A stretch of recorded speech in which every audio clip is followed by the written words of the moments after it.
Now I want to bring in Mark McKinnon, the co-creator of Showtime's The Circus. Man, we have a lot to talk about. It was a great episode this Sunday, by the way. And also historian Jon Meacham, the author of American Lion, Andrew Jackson in the White House. I have a lot to talk about you as well, Mr. Meacham. I want to get your reaction first. Jon Meacham, what do you think of these poll numbers? Well, I think that the president lives and dies by ratings, and this is not a good first report card. The 100 days construct is from FDR. 1933 was a time of grave existential crisis for democratic capitalism, so it's been a kind of artificial test ever since. However, both Bill Clinton and Barack Obama had at least a 15, and I think in Obama's case, maybe a 20 or plus point advantage over where Trump is on the approval rating. Mm-hmm. And in their midterms, in 1994, the Republicans won, I think, 54 seats in the House, 6 in the Senate.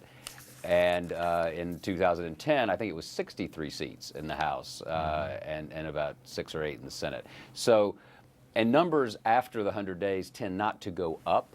So this is, to me, it's a significant bellwether that if you were a Democrat thinking about making a challenge in 2018, after tonight, I would be making some fundraising calls. Interesting. Mark, I want to ask you, because your episode of the Circus on Sunday night was about the resistance, right? Do the poll numbers that Jon just cited match with what you have been hearing out there?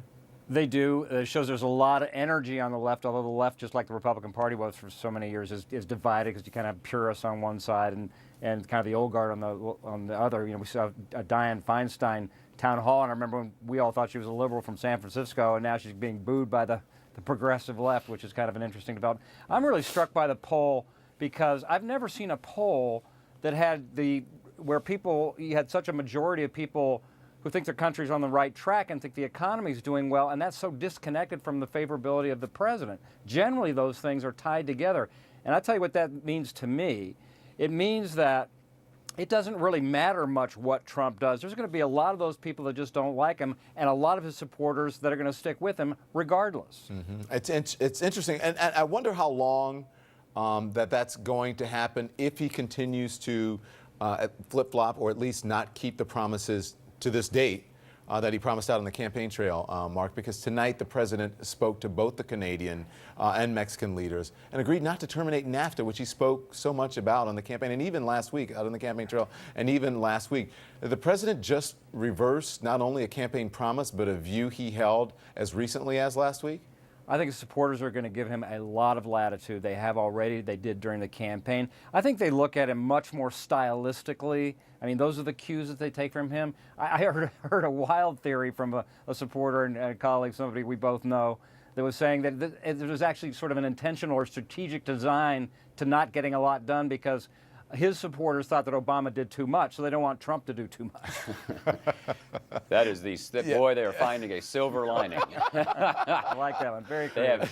They have X-ray vision glasses for that. Go ahead, Jon. What do you think about this NAFTA? It's saying maybe they're going to renegotiate at another point, but I mean, the rhetoric has been, we're going to repeal and replace Obamacare in the first day. In the first 100 days, we're going to do NAFTA, at least do it very quickly, and then now this.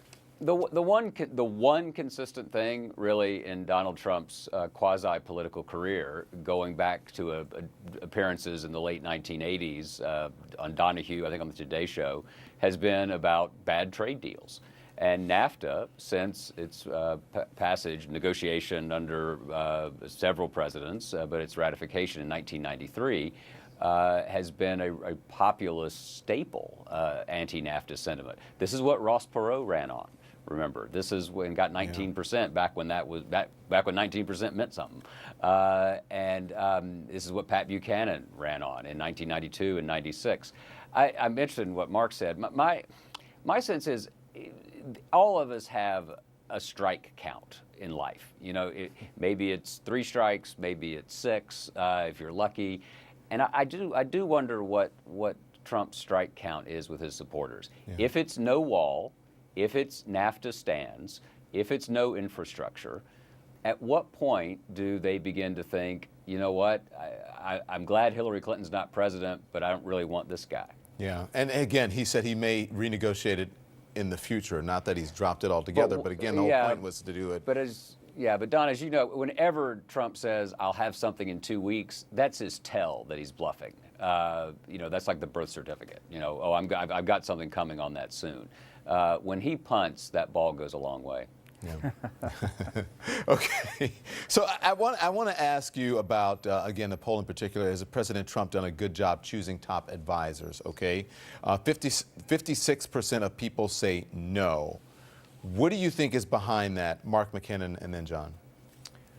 Well, again, I think that's more a reflection of just kind of how people feel about him generally. I will say that people that I've talked to a lot for this episode that we're doing this week, where we're focusing not so much on what he's accomplished, but more on what he's learned. And I think he's learning the importance of senior staff and cabinet members and Democrats and Republicans. I'm saying it's not a partisan judgment, but think that he's put together a very solid national security team. Do you think that he, all along when he was on the campaign trail saying this is going to be so easy, we're going to do it, do you think he's really learned? Do you think he knew all along it was going to be hard, or do you think he's actually learned? Well, from everybody I talked to this week, and including people that are in the White House, they admit, they say, listen, this was a lot different than we thought it was going to be, a lot tougher than he thought it was going to be. And it's tough for anybody. It was tough for George W. Bush. It was tough for Bill Clinton. It's tough for people who've had government experience. If you've had none, it's kind of it's an acid bath shock. I mean, it's awakening for whoever's president, and John, particularly coming from the business. That's a big admission, because when he was warned, even from his competition, and when the media talked about it, it was fake news or it wasn't real. But it is real. This is on-the-job training, and he has a learning curve, probably a bigger learning curve than any other president before him. Yeah, to me this is maybe the most important, or one of the one or two most important temperamental questions. Great presidents, great leaders of any kind, great people, learn from their mistakes. They have the humility, not in a Franciscan sense, but the humility to say, I was wrong about this. How do I do it better? In 1961, Jack Kennedy becomes president. He launches the Bay of Pigs operation. It's a disaster. He says, if this were a parliamentary system, I would resign. He calls Dwight Eisenhower. He seeks counsel. Eisenhower says, you've got to have people in the room. You've got to debate this more fully. Cut to October 1962, when missiles are going into Cuba. Kennedy convenes the longest committee meeting in American history in order to apply that lesson that Eisenhower taught him. He was able to do that. We know that Trump is adaptable, but is he humble enough to truly acknowledge a mistake and learn from it? I just don't know. Mark, I want you to watch. This is a clip from Sunday night's episode of The Circus. John Heilemann is asking Killer Mike. I saw Killer Mike, by the way, in the barbershop one day. A rapper, an actor, and an activist from Atlanta, what he thinks Trump's first 100 days have shown. What we've learned is Democrats have finally gotten mad enough to go vote in a midterm election. Right? Jon Ossoff might win here in Atlanta based on the fact that young Democrats are pissed off and angry. The Democratic Party held on to the old guard longer than they should have, even when their people were telling them there's a new wave happening, there's a new type of Democrat. Do you think that that's true? Democrats already know how they will vote in 2018? Oh, yeah. I mean, as he reflects, the activism is real. I think that runoff's going to be a real test because it's been traditionally a Republican district, and Ossoff got close. But the thing that Killer Mike said that I loved in that scene was he closed it by saying, what's really important is what happens the day after Trump. Yes. And the Democrats have to get focused on that. Yeah, that was a great interview. And by the way, can you tell Mark Halperin stop dancing? He's not a great dancer.